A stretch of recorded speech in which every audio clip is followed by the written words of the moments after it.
Our coverage begins this evening with Joe Holden. He has the very latest on the investigation from police headquarters. Joe?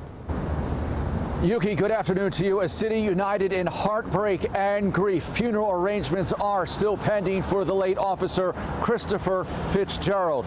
His vicious killing, described on Saturday night by both veteran prosecutors and longtime criminal defense attorneys as a cold-blooded killing. And those radio transmissions screaming out Saturday night for an officer down over police dispatch. Fitzgerald had been on patrol within Temple University police coverage area when arrest records show he encountered two people, one of them now identified as Miles Pfeffer, the other his brother. The struggle began after a brief chase. That's when court documents show Miles Pfeffer began firing a handgun at Officer Fitzgerald. He collapsed after he was struck in the head. The shooting continued with Pfeffer standing over the officer, according to the criminal complaint. The entirety of the killing captured by multiple surveillance cameras. It's alleged the 18-year-old defendant then rifled through the officer's pockets as he lay wounded on the pavement.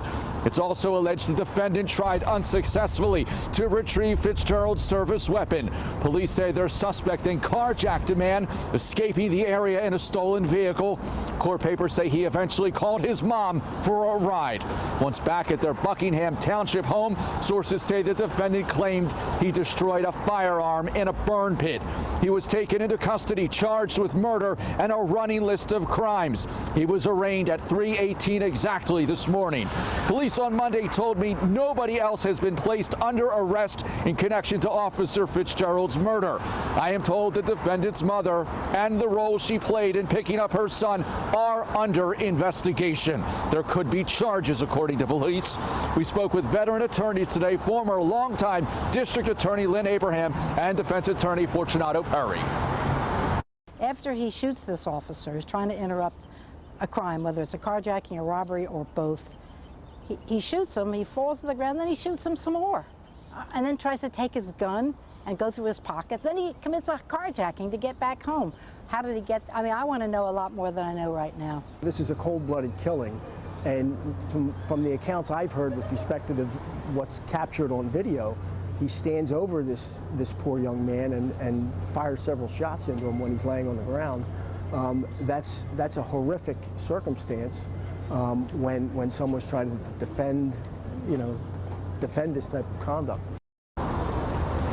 And tonight, 18-year-old Miles Pfeffer is an inmate at the Karen Fromhold Correctional Facility. We have confirmed that he was on juvenile probation at the time of Saturday evening's murder. For what? Juvenile court records are sealed in Pennsylvania, so it is an unspecified conviction at this time. We also have been searching high and low for if he has representation of an attorney at this point. Court records do not list one. We will be back at 5 with more on this developing investigation. For now, we're live outside Philadelphia Police Headquarters. This is Joe Holden, CBS News, Philadelphia. All right, Joe, thank you so much. Disturbing details emerging now.